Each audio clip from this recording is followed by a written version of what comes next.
नमस्कार, मैं Poonam तांगर, prime news देख रहे हैं आप। हरियाणा दंगल में आप सभी का स्वागत है। हरियाणा विधानसभा चुनाव में अब कुछ ही समय बाकी रह गया है। ऐसे में हर पार्टी पूरी तैयारी के साथ मैदान में जुटी हुई है। लेकिन इस बीच हरियाणा विधानसभा चुनाव में सत्तारूढ़ भारतीय जनता पार्टी और विपक्षी कांग्रेस को बागियों की परेशानी का सामना जरूर करना पड़ रहा है। जी हाँ, बीजेपी के 19 जो कि 15 निर्वाचन क्षेत्रों में चुनाव लड़ रहे हैं और कांग्रेस के 29 बागी विधायक जो कि 20 निर्वाचन क्षेत्रों में चुनाव लड़ रहे हैं। दिलचस्प बात यह है कि कांग्रेस 7 निर्वाचन क्षेत्रों में 12 असंतुष्टों को मनाने में सफल रही है।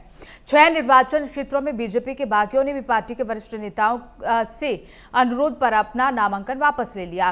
कांग्रेस सांसद दीपेंद्र हुड्डा और सीएम नायब सिंह सैनी असंतुष्टों से पार्टी प्रत्याशियों के पक्ष में अपना नामांकन वापस लेने की अपील करते हुए देखे जा रहे हैं। बीजेपी के जिन बागियों ने अपना नामांकन वापस ले लिया उनमें प्रमुख हैं पार्टी के वरिष्ठ नेता रामविलास शर्मा। बीजेपी के वरिष्ठ नेताओं द्वारा की गई अपील उन 19 बागियों ने अनसुनी कर दी जो 15 निर्वाचन क्षेत्रों में पार्टी के उम्मीदवारों को चुनौती दे रहे हैं। बीजेपी के असंतुष्टों में प्रमुख उद्योगपति सावित्री जिंदल हैं, जिन्हें हिसार विधानसभा क्षेत्र से टिकट देने से इनकार कर दिया गया था।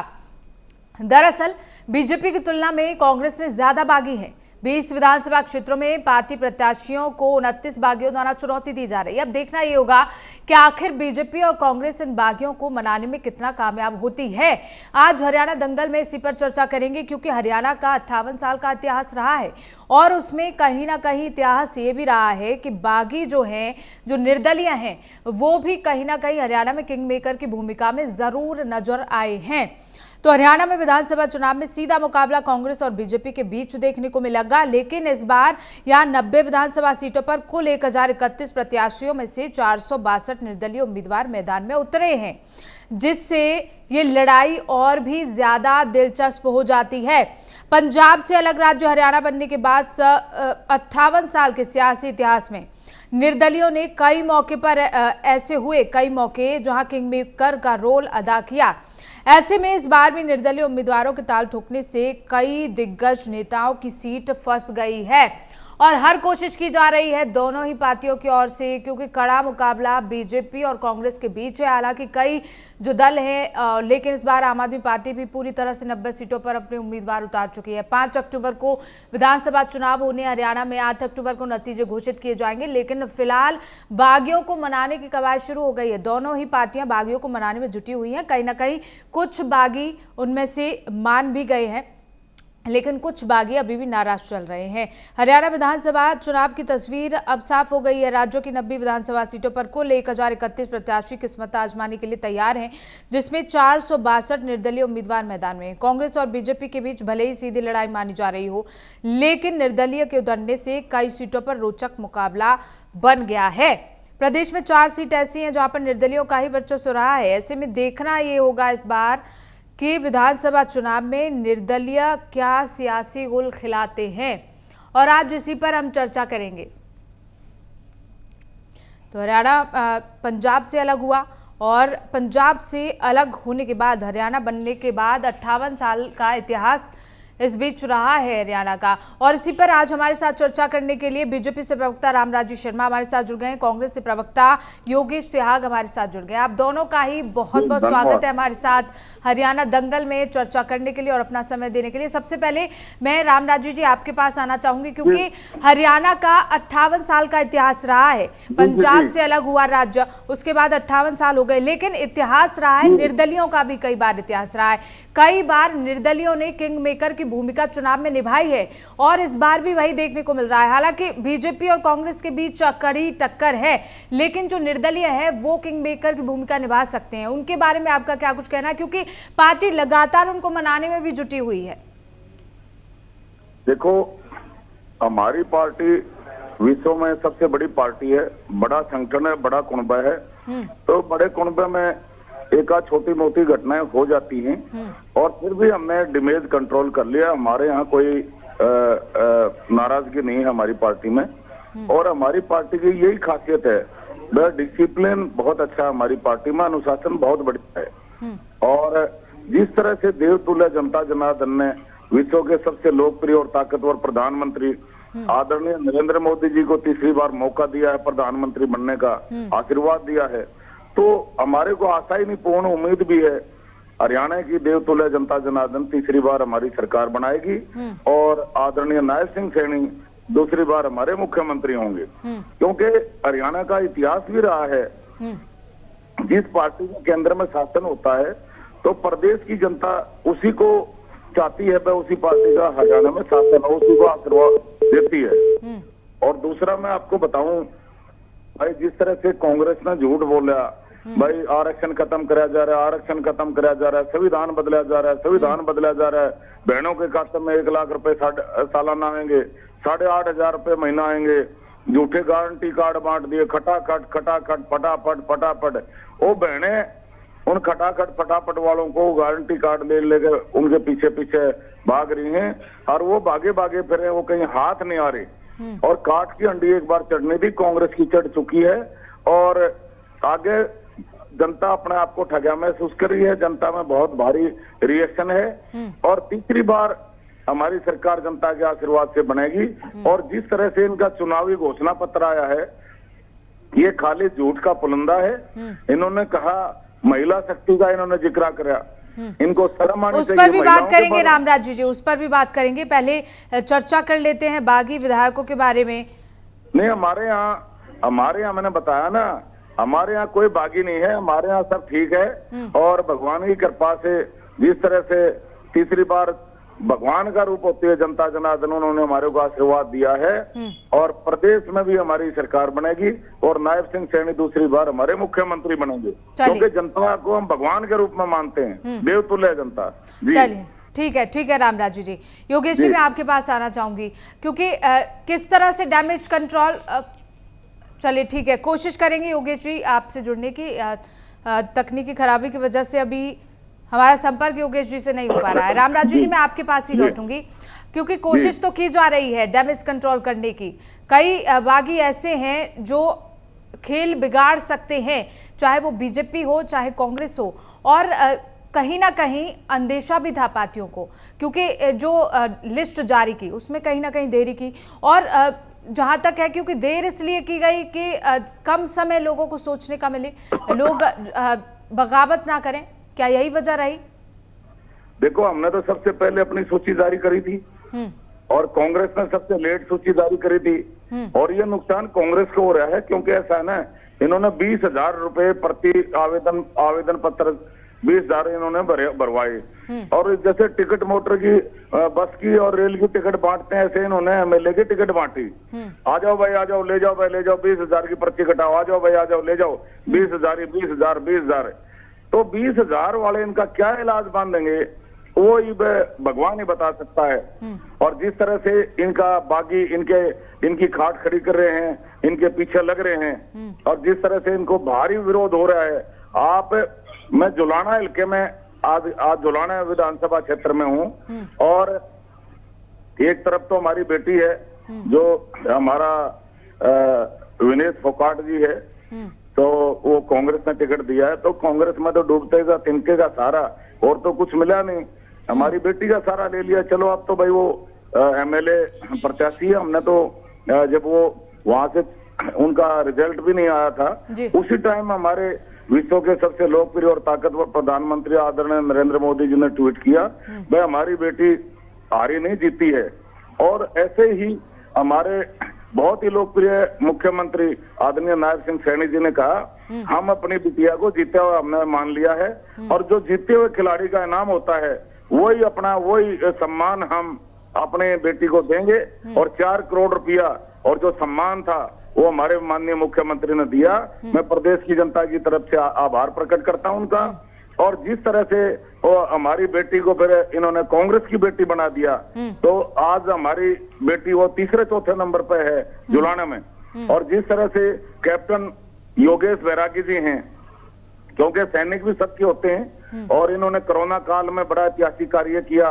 इन्होंने जब कोरोना काल में हमारे छात्र रुक गए थे तो वहां पे यूक्रेन में उधर, तो इन्होंने खुद हवाई जहाज चलाया और ये विकट परिस्थितियों में उनको लेकर आए और उसके बाद में फिर वो महायुद्ध शुरू हो गया था यूक्रेन का और रशिया का, उस टाइम में भी इन्होंने महत्वपूर्ण योगदान दिया। तो उस टाइम में विश्व के सबसे लोकप्रिय प्रधानमंत्री और आदरणीय नरेंद्र मोदी जी और गृह मंत्री आदरणीय अमित शाह जी और हमारी टीम, हमारे देवतुल्य मुख्यमंत्री जी और हमारे देवतुल्य प्रदेश अध्यक्ष जी, उनको लगा अब यार इसमें कुछ काम करने की क्षमता है, ये कुछ करना चाहता है, तो इनको मौका दिया और जनता का बहुत भारी जन समर्थन इनको मिल रहा है। मैं समझता हूं कि ये इनकी जीत निश्चित है और प्रदेश में इनका बहुत बड़ा वो मैसेज जा रहा है। भाई कैप्टन योगेश विरागी जी एक नंबर पर जीत रहे हैं और जिस तरह से जनता का छत्ती बरादरी का आशीर्वाद है, जन सलाह उमड़ रहा है। आज मैं इनके साथ में कई गाँव में गया तो मतलब हमारी महिलाएं तो इतनी इकट्ठी होगी, अरे भाई कप्तान कौन सा सर है, अरे कैप्टन कड़े से भाई कैप्टन है, और यू सीधा जाके पैरों में माता जी, इस तरह से हमारी माताएं बहनें इनको आशीर्वाद दे रही हैं। भाई कप्तान है, भाई मौज कर दी, भाई मौज कर दी। और तो भाई मुख्यमंत्री न कमांगे भाई, तने मंत्री बनाओगा मंत्री, और तू तो भाई अगला मंत्री है, हमने तो आशीर्वाद दे दिया जीत का और मंत्री भी बनेगा तू। तो जिस तरह से उनको आशीर्वाद मिल रहा है, मैं समझता हूँ अपना आप में एक उदाहरण है। और मैं कह सकता हूँ जनता के रुझान को देखते हुए हमारा स्पष्ट बहुमत हो रहा है, स्पष्ट बहुमत की हमारी सरकार बनने जा रही है और आदरणीय नायब सिंह सैनी दूसरी बार हमारे मुख्यमंत्री बनेंगे। चलिए ठीक है राम जी, रामराज जी। योगेश जी मैं आपके पास आना चाहूंगी। डैमेज कंट्रोल करने की कोशिश तो कांग्रेस की ओर से भी की जा रही है क्योंकि ज्यादा बागी विधायक कांग्रेस के हैं। देखिए पूनम जी, आपके सभी दर्शकों को और शर्मा जी को नमस्कार, राम राम भाई, राम। सवाल बागियों की बात है। कांग्रेस पार्टी में मुझे नहीं लगता कि लगभग हमने सभी लोगों को, नेताओं को बना लिया है। चाहे बात हम करें पूर्व वित्त मंत्री प्रोफेसर संपत सिंह जी की, या हम बात करें जसवीर मल्लोर जी की और हमारे बुआनीखेड़ा से रामकिशन फौजी जी, तो जो लगभग जो हमारे अपने नेता थे उनको हमने पार्टी के उम्मीदवार के साथ जोड़ लिया है। क्योंकि आप समझते हो कि कांग्रेस पार्टी की एक तूफान आया हुआ है और जनता ने आशीर्वाद दिया हुआ है चौधरी भूपेंद्र हुड्डा जी को, चौधरी उदयभान जी की जोड़ी को। और मैं समझता हूं जो युवाओं की आवाज बनकर जो हरियाणा मांगे साहब में दीपेंद्र हुड्डा जी ने काम किया, आज पूरे प्रदेश में एक जन आंदोलन बन गई है हरियाणा मांगे साहब। और आज जनता 5 तारीख को इनका हिसाब चुकता करने का मन बना चुकी है। और आज देखिए जो हमारे गारंटी कार्ड आए हैं, 7 गारंटियां आई है, वो देखिए इन्होंने तो 10 साल में कुछ किया नहीं। अब जाते जाते ये कह रहे थे कि हम महिलाओं को 500 रुपए सिलेंडर। ठीक है योगेश जी, उस पर चर्चा करेंगे जी, उस पर भी चर्चा करेंगे योगेश जी। लेकिन जिस तरह से बात यहाँ हो रही है, बागी विधायकों को लेकर यह बात चर्चा की जा रही है क्योंकि लगातार कई बार ऐसा होता है। इस बार बीजेपी और कांग्रेस के बीच तो टक्कर है ही, कई ऐसे छोटे छोटे दल हैं जो निर्दलीय विधायकों के साथ, बागी विधायकों के साथ किंग मेकर की भूमिका निभा सकते हैं और कांग्रेस में भी ऐसे कई नाम हैं। हाँ, मैं समझता हूँ कि निर्दलीय विधायकों की संख्या भारतीय जनता पार्टी के नंबर से ज्यादा रह सकती है। ऐसा मेरा ही आकलन नहीं है, ये पूरे प्रदेश के जो राजनीतिक विश्लेषक हैं उनकी तरफ से ये सूचनाएं हमें आ रही है कि हो सकता है कि विपक्ष का नेता भी आजाद इंडिपेंडेंट विधायकों में से ही चुना जाए। क्योंकि इनकी भारतीय जनता पार्टी की आप एक बात नोट कीजिए पूनम जी, मोदी जी कुरुक्षेत्र में आए, कल अमित शाह जी आए, दोनों जगह से इनका जो 9.5 साल के मुख्यमंत्री रहे वो गायब। एंटी इनकमेंसी ने मालूम है कि जो आपका ऑपरेशन करा रहा है, आपका ऑपरेशन उनके आंखों में दिखता है, हरियाणा में जो हर वर्ग का जो बर्बाद कर दिया हरियाणा को, आज उनका चेहरा छुपा रहे हैं ये। लेकिन चेहरा नहीं, ये बदला बदली की सरकार। कभी आप मुख्यमंत्री बदलते हो, कभी अपने प्रदेश अध्यक्ष बदलते हो, कभी किसी को बदलते हो, लेकिन जनता ने आपको बदलने का मन बना लिया है। और आप देखिए मोदी जी एक बार भी पूरा उनका भाषण सुनिए, आप उनकी एक बार भी उन्होंने हरियाणा की बेरोजगारी पे बात नहीं की, हरियाणा के विकास की बात नहीं की, भ्रष्टाचार पे नहीं बोले। वहां तो वो उसी कुरुक्षेत्र की धरती पे जहाँ नवीन जिंदल जी का कोयला घोटाला था, उन्होंने बार बार 2014 में आवाज रखते थे। आज उसी धरती से, उसी न्याय की धरती धर्म अधर्म की धरती उसी से उन्होंने अपना सांसद चुना है। आप देख सकते हो उदय नवीन जिंदल को अपना सांसद उन्होंने भारतीय जनता पार्टी ने उम्मीदवार उन्हें बनाया और वो आज सांसद है। और उनकी माता जी सावित्री जिंदल जी भारतीय जनता पार्टी से बगावत करके चुनाव लड़ रही है इस साल से। और आप देखिए आज इनकी हालात ये भी है तो इनकी गुटबाजी है। इस साहब ने स्पष्ट कर दिया कि मैं 6 बार का विधायक हूँ, मैं हूँ मुख्यमंत्री का दावेदार, मैं डिजर्व करता हूँ। और इनकी गुटबाजी राम इंद्रजीत जी के रूप में आप देख चुके हैं कि दक्षिण हरियाणा से आवाज उठ रही है कि प्रतिनिधित्व दक्षिण हरियाणा का आप लेते हो, मुख्यमंत्री का चेहरा नया शैली को घोषित करते हो, ये अन्याय हमारे साथ क्यों। तो मैं समझता हूँ दक्षिण हरियाणा की जनता एक तरफा कांग्रेस पार्टी के साथ लग गई है। वो समझती है कि वहाँ हमारे चिरंजीव राव जी युवा विधायक है, राव दाम सिंह जी है, सभी जो कदावर नेता दक्षिण हरियाणा से एक मजबूत जो हमारे जो नेतृत्व की आ रहा है दक्षिण हरियाणा से। और दक्षिण हरियाणा में प्रोफेसर रामविलास शर्मा जी की नाराजगी इनको बहुत भारी पड़ने वाली है पूनम जी, क्योंकि देखिए उनके साथ जो इन्होंने जो एक अपने बुजुर्ग नेता के साथ जो किया तो उन्हें मान सम्मान नहीं दे सकते। उनको जो आंसू बुलाए वो प्रदेश जनता समझती है और वो उन्हें न्याय इन्होंने नहीं दिया। चाहे मोहनलाल कनौली जी की बात हो, उन्हें भी चुनाव नहीं लड़वाया। इनके नायब शैली जी अपना क्षेत्र छोड़ के भागे, करनाल से अगर उन्हें जीत ही निश्चित थी वो क्यों भागे अपना क्षेत्र छोड़कर, क्यों करा। मैं समझता हूँ देखिए पूनम जी आज हरियाणा ने फैसला कर लिया है। और जो आप जो बात कर रहे हो इंडिपेंडेंट विधायक या कोई क्षेत्रीय दल, हाँ एक बात और रह गई, जो इनका ओबीसी का चेहरा ये बात करते थे वो भी बेनकाब हो गया जब इन्होंने शिक्षा की सीट से अपने बीसीए के प्रत्याशी रोहतास जांगड़ा जी का नामांकन उन गोपाल कांडा के फेवर में वापस करवा दिया जो बीसी सुसाइड केस को आज तक जनता भूली नहीं है।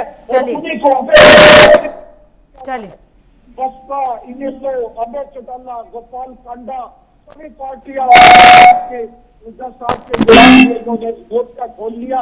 परंतु आज हरियाणा में उड्डा हो रही है। और देखिए देखना चारों तरफ जो है कांग्रेस पार्टी की लहर है। ठीक है योगेश जी, जो किसानों के सर्वमान्य नेता है, जो इन्होंने किसानों के साथ जो 750 किसानों की साझत आज उसका समय आ गया है वो जवाब लेने का। इन्होंने जो किसानों के साथ नाइंसाफी की, चलिए जवानों के साथ नाइंसाफी की। ठीक है योगेश जी, ठीक है। रामराजी जी क्या कहना चाहेंगे? रामराजी जी जवाब देना चाहते हैं। जवाब है ही नहीं इनके पास। देखिए पूनम जी जवाब देता हूँ, दे रहे हैं, सुन लीजिए। हाँ, इन्होंने कहा कि हमारे मुख्यमंत्री जी की सीट बदली गई। मैं भी मानता हूँ हमने सीट बदली, क्योंकि ये पार्लियामेंट्री बोर्ड का काम होता है, शीर्ष नेतृत्व का काम होता है किससे कहाँ से किसको चुनाव लड़ाया जाए। हाँ, इनका दावा जब मजबूत था जब ये कह सकते थे जब वहां से हमारी पार्टी का विधायक होता। हमारी रणनीति है वहां से कांग्रेस पार्टी का विधायक है लाडवा से। आप हमारे हम 2 सीट जीतेंगे, 2 करनाल तो हमारी परंपरागत सीट है ही, और इनकी सीट भी हम छीनेंगे लाडवा से। ये तो हमारा बहुत बड़ा फायदा हो रहा है, ये तो हमारी रणनीति का ऐसा है। ये तो बहुत अच्छा किया है। मैं तो पार्लियामेंट्री बोर्ड का हार्दिक आभार प्रकट करता हूं, उन्होंने बहुत अच्छा किया, क्योंकि इनके मेवा सिंह जी इनके यहाँ से लाडवा से विधायक हैं। हम उनकी सीट छीनने जा रहे हैं तो इनका तो पेट में दर्द होगा ही होगा, क्योंकि इनकी सीट कट गई है। दूसरा मैं बताऊंगा बड़े भाई, मेरे भाई अधिवक्ता जी, मैं भी अधिवक्ता हूँ, आप भी अधिवक्ता है, मैं आपकी एक एक बात का जवाब दूंगा। इन्होंने बात कही हमारे जो बहुत ही सीनियर नेता हैं और हमारे लिए आदरणीय है, पूजनीय हैं, उनका आशीर्वाद प्यार दुलार सने हमारे को मिलता रहता है, आदरणीय अनिल विज जी के बारे में। देखो ये प्रजातंत्र है और हमारी पार्टी में तो प्रजातंत्र और ज्यादा मजबूत है, क्यों बड़ी पार्टी है और डिसिप्लिन बहुत है। प्रजातंत्र भी हमारी पार्टी का बहुत बढ़िया है। हर एक आदमी की इच्छा होती है, चाहत होती है, चाहत होना कोई बुरी बात नहीं होती। उनकी चाहत है, उन्होंने अपनी चाहत है हाईकमान से अवगत कराई, अच्छी बात है। दूसरा, अरे तेरा क्या होगा कालिया, ओ बहन जी ने तो बना लो, अरे वो दलित की बेटी है मेरे भाई, दलित की बेटी है, महिला है और आपकी पार्टी की सीनियर मोस्ट नेता है। और उन्होंने शैलजा बहन जी ने, उनके फादर भी केंद्र में मंत्री रहे, वो भी केंद्र में मंत्री रही है, 5 बार 4 बार सांसद रही है, वो 4-5 बार सांसद रही है। और उन्होंने इच्छा जाहिर करी, एक महिला ने, एक दलित की बेटी ने इच्छा जाहिर करी, मैं एमएलए का चुनाव लड़ना चाह रही हूँ। उनका गला पक गया बेचारी का कहते कहते। उन्होंने प्रेस के मीडिया के माध्यम से कहा, उन्होंने सोनिया जी को अपना इस्तीफा तक देने की पेशकश करी, लेकिन फिर भी एक दलित की बेटी का, एक महिला का अपमान करा और उनकी भावनाओं को आपने ये सोचाई। ये पूरा दलित समाज देख रहा है इस बात को, पूरा महिला शक्ति देख रही है। इससे एससी-बीसी समाज में और महिलाओं में भारी रोष है। हमारे यहाँ भी एक दलित के बेटे ने इच्छा जाहिर करी, और जो एमपी राज्यसभा एमपोस्ट होती है, एक दलित के बेटे ने इच्छा जाहिर करी, किशन पवार ने, हमने उसको चुनाव लड़ाया। आज वो हमारा एमएलए कैंडिडेट है इस राना से। हम किसी भावना को हाथ नहीं करते। दूसरा, अब आप सुनने की ये बात सुनने की हिम्मत रखे मेरे भाई, सुन तो ले। ये तो शोर सुन लीजिए योगेश जी। शोर मचाओगा, मैं शोर मचाऊंगा, तेरे तो घना बोलूं मैं। योगेश जी सुन लीजिए। ऐसा है, जिस तरह से मेरे भाई की वो बात बता दी मैंने, भाई इसमें एससी समाज का, ओबीसी समाज का इन्होंने ये घोर विरोध दिया और वो जाहिर भी हो गया, क्योंकि एक दलित की बेटी की आवाज इन्होंने दबाई, एक महिला की आवाज दबाई। अरे मेरे भाई, हमने तो 58 साल, आज हरियाणा 58 साल का हो गया, हरियाणा की उम्र 58 साल होगी। हमने 58 साल में ओबीसी समाज से सीएम बनाया, आपने एससी-बीसी समाज से क्यों नहीं बनाया? और फिर अगला मुख्यमंत्री भी हमारा नायब सिंह सैनी होगा। ये आपने एससी-बीसी समाज से सीएम चेहरा क्यों नहीं घोषित करा? किसने रोका था बताइए? अब प्रदेश की जनता देख रही है, प्रदेश की जनता भगवान का रूप है, ये भगवान रूपी जनता देख रही है। जिस तरह से आप एससी-बीसी समाज का घोर विरोधी हो और जिस तरह से आपने नौकरियों में धांधली करी, गरीब का बेटा, किसान का बेटा, मजदूर का बेटा आज बिना खर्ची, बिना पर्ची के मेरिट का आधार पर नौकरी लग रहा है, जिसकी 3 पीढ़ी खाली चली गई थी। आपके यहाँ तो मुख्यमंत्री के क्षेत्र के बाहर तो लिख रहे नहीं आप, जितनी नौकरी लगती थी, इनके यहाँ मुख्यमंत्री के क्षेत्र की लगती थी, वो भी परिवारवाद, क्षेत्रवाद, भाई भतीजावाद, जातिवाद, इस वाद का आधार पर लगती थी। हमने इस वाद का तोड़ा। आज किसान मजदूर का बालक, गरीब का बालक बिना खर्चे, बिना ये क्लास वन अफसर लग रहा है। ये हमारी सरकार कर रही है, ये नायब सिंह सैनी सरकार कर रही है। ये अपना उदाहरण है। और दूसरा मैं आपको बताऊं, जिस तरह से इन्होंने ये 5 सीट झूठ बोल के हथियाई थी, और जनता जाग चुकी है। इन्होंने झूठ बोला, आरक्षण बंद किया जा रहा है, आरक्षण खत्म करा जा रहा है, आरक्षण खत्म करा जा रहा है। इन्होंने झूठ बोला कि और संविधान बदला जा रहा है, संविधान बदला जा रहा है। बहनों के खाते में 1 लाख आ रहे हैं, 8,500 रुपए महीना रहे, खटाखट फटाफट झूठे गारंटी कार्ड तक इन्होंने बांट दिए थे। आज बहनों गारंटी कार्ड ले फिर रही हैं, इनके दफ्तरों में जारी हैं, और ये दूध कार रहे हैं बहनों को। अरे मेरे भाई, बहनों से भी छलावा, झूठी गारंटी तक कार्ड बांटे। इनसे झूठी पार्टी, अगर कोई अवार्ड घोषित कराया जाए ना, इंटरनेशनल झूठा अवार्ड, तो कांग्रेस पार्टी उसमें 1 नंबर पे होगी, ये मैं गारंटी देता हूं, क्योंकि झूठ बोलने में महारत हासिल है। तो ये झूठ जाट इनकी अब चलने वाली नहीं है। प्रदेश की जनता जाग चुकी है, वो भगवान का रूप है। उन्होंने देख लिया, ऐसी झूठी पार्टी को हमने 5 सीट दे दी, आगे हम सीट नहीं देंगे। चलिए ठीक है। रामराज जी, योगेश जी, रामराज जी ने कहा कि बीजेपी ने बनाया ओबीसी को चेहरा मुख्यमंत्री, कांग्रेस का चेहरा कौन है? मैं उसी बात पे आ रहा हूँ। जो ओबीसी के प्रदेश अध्यक्ष थे कर्णदेव कम्बोज जी, उनके साथ ये न्याय नहीं कर पाए, वो आज हमारी पार्टी में शामिल हुए हैं। रोहतास जांगड़ा जी जो सिरसा से उम्मीदवार थे इनकी पार्टी के, उनका नामांकन वापिस क्यों करवाया? उनके साथ ये न्याय क्यों किया इन्होंने? समर्थन किसने किया? आपने कौन बनाया मेरे भाई? प्रदेश की जनता पूछना चाह रही है, वो बात का जवाब दो यार। आप सुन लीजिए शर्मा जी, और देखिए इन्होंने जो खट्टर साहब का चेहरा छिपाया, उसमें इन्होंने एक शब्द नहीं बोला। आपने 9.5 साल तक जो हरियाणा को बर्बाद किया, उसकी जवाबदेही आपको तय करनी पड़ेगी। आपने क्यों खट्टर साहब का चेहरा छिपाया? इसका मतलब नायब सैनी जी को आप ठीक मानते हो और खट्टर साहब जी को ठीक नहीं मानते। एक सवाल तो आपको जब से मोदी जी की रैली हो चाहे अमित शाह जी की हो, खट्टर साहब की एंट्री बैन जो आपने उनका चेहरा छुपाया। अरे आपका ऑपरेशन हो रहा है, आपका ऑपरेशन है, आपका ऑपरेशन कर रहे हैं मेरे भाई, आपका ऑपरेशन है। और बदलाव प्रकृति का नियम है सियाज साहब, इतिहास गवाह, समय समय पर बदलाव होता रहता है। हमने तो 9.5 साल के बाद में फिर भी बना दिया। 58 साल जाता है या 9.5 साल जाता है? आपने क्यों नहीं बनाया आज तक? प्रदेश की जनता देख रही है, आपने क्यों नहीं बनाया? रामविलास शर्मा जी की सूद लीजिए। चलिए ठीक है, क्लोजिंग कमेंट योगेश जी रामराजू जी। उनके पास चले गए, वो बोले दादा का आशीर्वाद मेरे साथ है, मेरे साथ रहेगा, और दादा ने आशीर्वाद दे दिया, दादा ने नायब सैनिक को आशीर्वाद दे दिया। उनका ध्यान रखना चाहिए।